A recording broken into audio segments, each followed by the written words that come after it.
Ano ang top 10 negosyong pang-retirement? Welcome back sa ating YouTube channel. Ako po muli ang inyong abang lingkod, Darlene Achon. Our channel is all about top 10 that discuss everything. And every topic, syempre, there is a lesson. And that lesson is you can apply based on your life and also you can share with your friends, families, relatives, and etc. At kung bago ka pa lang sa aking YouTube channel na ito, huwag kalimutan mag-subscribe and hit the notification bell para always ma-notify ka sa mga bago ko pang i-upload na mga videos. Pa-support na rin po ng aking new YouTube channel na nasa description below ang link. Maraming salamat po sa inyong lahat in advance.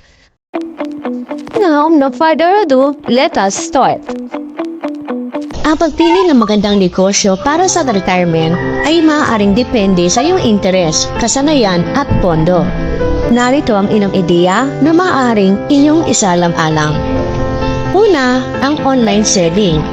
Maaaring magbenta ng produkto o serbisyo online gamit ang platform tulad ng Lazada, Shopee, o Etsy o iba pang online selling platform. Isama mo na dyan ang FB o Facebook. Pangalawa, ang franchisee. Ito yung franchisee business na pwede kang mag-invest sa isang kilalang franchise business, masistema at suporta mula sa isang company. So narito halimbawa ang Duo Pharmacy na kung saan pwede kang mag-franchise sa halagang 48,000 lang. Pwede ka nang maging business butika owner na. So maganda po ito dahil itong pinakamurang franchisee sa buong Pilipinas. Message na lang ako kung gusto nyo maging franchise business owner. Pangatlo ay ang food business. Maaring magtayo ng maliit na food, so anumang food business na iyong itatayo, dapat alam mo ito iayos, dapat alam mo ito i-process. Alam mo kung paano gawin. Pang-apat ang real estate rental. Mag-invest sa real estate at magtayo ng mga rental properties tulad ng apartments, boarding house, or vacation rentals. Pwedeng paupahan.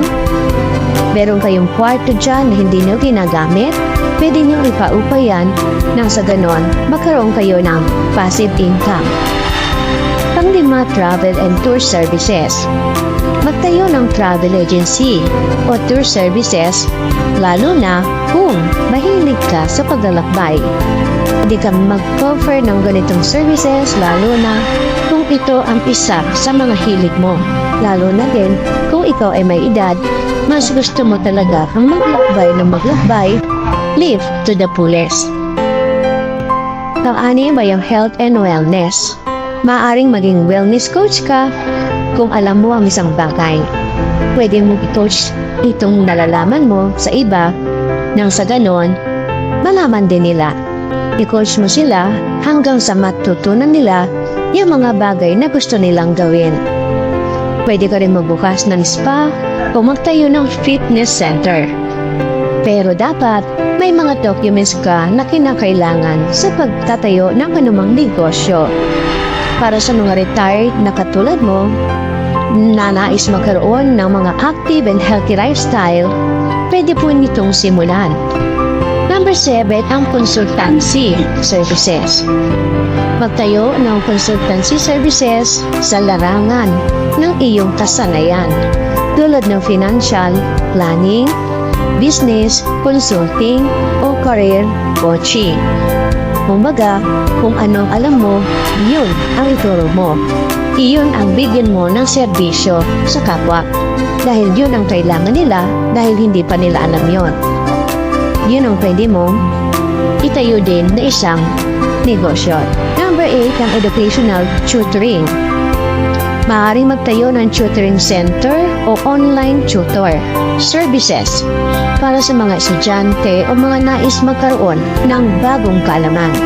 So kung ikaw ay isang guro na ikaw po ay retired na o anumang profession mo na nais mong i-online yan ka na gusto mong ibahagi iyong kaalaman, maaari mo pa rin itong pagkakitaan kahit ikaw ay nasa bahay nilang. Habang ikay nagre-relax, may oras naman yon kung kailan ka magtuturo at may babahagi mo pa rin ay yung kaalaman. Number Number 9 ang technology services for seniors. Ayan. Siyempre, pag mga seniors na, halos karamihan hindi na marunong sa mga technology. Pwede kang magtayo ng ganitong services para sa kanila. Kukuha ka lang ng mga tao na magtuturo at ikaw naman ay mag-monitor na lang o magmamanage ng negosyong ito na magkaroon pa ng mas mabuting access at pag-unawa sa technology.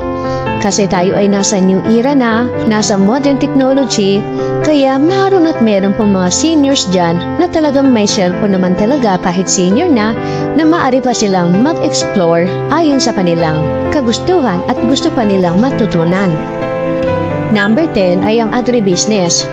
Maaring magtayo ng small-scale na negosyo sa agrikultura tulad ng backyard, gardening, poultry o anumang aquaculture. Pwede kang maglagay din na halimbawa fish pond, lagyan mo ng tilapia, lagyan mo ng anumang uri ng isda na maaari mong pagkakitaan o kaya maaari mong maging libangan pa rin. So dito sa agribusiness, lalapas ka pa dahil ikaw ay magtatanim kung mahilig kang magtanim.